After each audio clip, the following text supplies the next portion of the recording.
সবাই দাঁড়াও, আমরা ভেতরে যাই, আমরা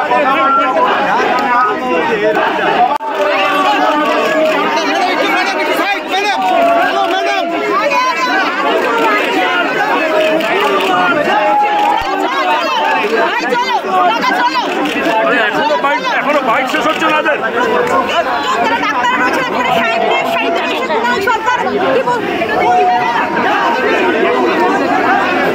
কি এমন করলেন লালবাজার ডাকলো আপনাদের?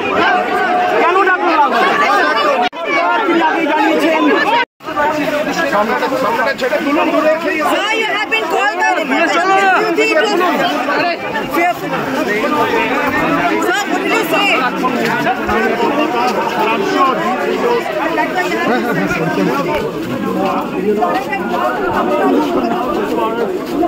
পড়ে যাবি রে, পড়ে যাবি। এটা কি কন্ট্রোল করা হচ্ছে না? এটা কি কোথাও কি কন্ট্রোল করা হচ্ছে না আপনাদের? হ্যাঁ, আপনাদের কি কন্ট্রোল করা? আমাদের সাধারণ সমাজ শহর এখানে দাঁড়িয়ে থাকতো, দাঁড়িয়ে তো থাকতো না। ওয়েট করো, আমরা যেরকম এটাকে নিয়ে ভেতরে একদম সমাজ সেখানে বলবো যে যারা আজকে আমাদের অ্যাডমিনিস্ট্রেশন, যারা আমাদের আজকে পলিটিক্যাল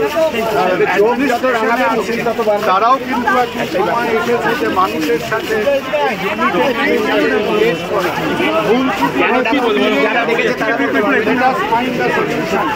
একটা সমাজের থেকে রাত্রির বেলা একটা ইনস্টিটিউশনে একজন ৩০ বছরের মেয়েকে একটা মাংসপিণ্ডের মতো উদ্ধার করা হবে, সেটা কোনো সমাজের পক্ষে একটা কৃতিত্বের চিহ্ন নয়।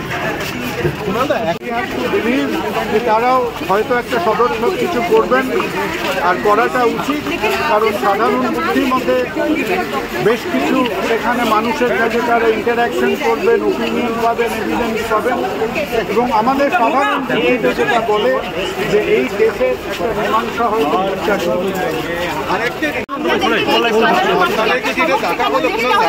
সাধারণ মানুষকে কি একটা সবক শেখানোর চেষ্টা, যে থেমে যাও এবার, আর কিছু বলো না। 10 কোটি মানুষের রাজ্য, 140 মানুষের দেশে কিছু সেখানে যায়। যারা অপরাধী তাদের ডাকা হয়, আপনারা বিশিষ্ট চিকিৎসক, এখন তারা যদি আমাদের থেকে অভিযোগ তুলে থাকে, এই মুহূর্তে দাঁড়িয়ে আপনারা লালবাজারের পথে বাংলার মানুষকে কি বার্তা দিয়ে যাবেন, কি বার্তা দেবেন? সমাজ শান্ত হোক, বাচ্চারা সুরক্ষিত হোক, আমাদের ছেলে মেয়েদের আমরা একটা সুস্থ ভবিষ্যৎ দিতে পারি, এবং পুলিশ এবং সোসাইটি একসঙ্গে মিলে কাজ করবে। প্রণববাবু কি বলবেন, মানে চিকিৎসা ছেলে এখন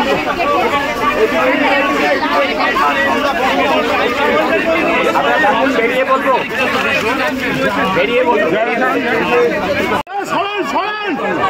সামনেটা সরো না,